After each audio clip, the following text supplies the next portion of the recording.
Listen to this one and ask yourself, why is no one covering this story? There is a fake bond scam. We think. Two middle-aged Japanese men reportedly caught trying to cross from Italy into Switzerland with $134 billion in bonds. $134 billion, remember that number. It presents two possibilities, both are really bad. Either they're fake, which means people are trying to flood the market with fake cash, and it's probably a country doing that, because remember, bonds are the same as cash. Or worse, it's real, and some country, some sovereign fund is trying to quietly dump their reserves. It would have to be a country if they're real, because nobody has this much money.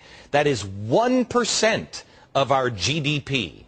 With me now is Joe Wiesenthal. He is the editor of BusinessInsider.com. Joe, you surprised this isn't everywhere? I'm stunned. It's a really interesting story. Either of the scenarios you suggest, real or fake, I just wish there were more talk about it. I wish the Treasury would talk about it, or some of the mainstream press would go after them for some answers. We just got no comment from the Treasury Department. They said, we have received your question about U.S. bonds. We've received your question about U.S. bonds seized at the Italian border. These bonds are evidence in an ongoing investigation. We will not be able to comment at this time. Sorry, we can't be more help, U.S. Treasury. $134 billion of bonds. Can we put the chart up on which countries have that much? Here are the top foreign holders of U.S. Treasuries. China, $763 billion. Japan, $685. United Kingdom, $152 billion. Russia, $137. The value of the smuggled bonds, $134 billion. That's gigantic sums of money. Either way, it's an incredible scale, whether it's a government dumping some of their holdings or if it's a counterfeit operation. It's unlike anything we've ever seen, not just in size, but also sophistication.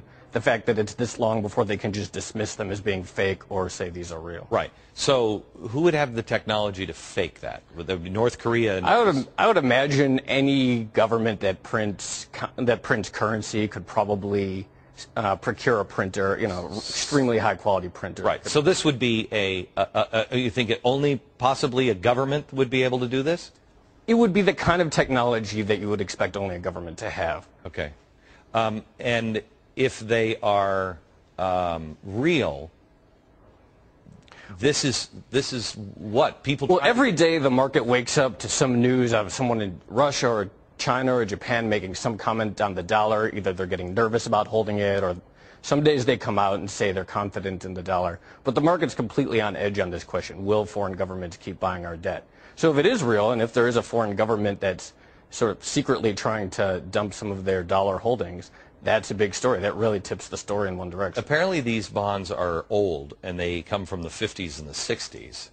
Well, that's one of the questions that makes people question its veracity. These types of bonds, Kennedy bonds, supposedly would be issued in the 50s or 60s.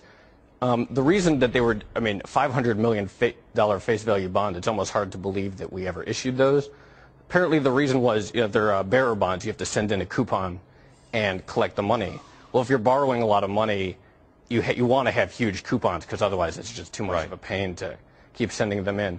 There were some reports that said the date on the bond was from 1934. That would lend credence to the idea that it's some sort of counterfeit fraud operation. Okay, thank you very much.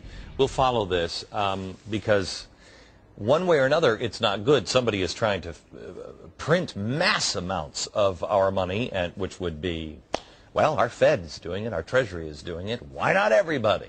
And the other is people are starting to tire of our nonsense here.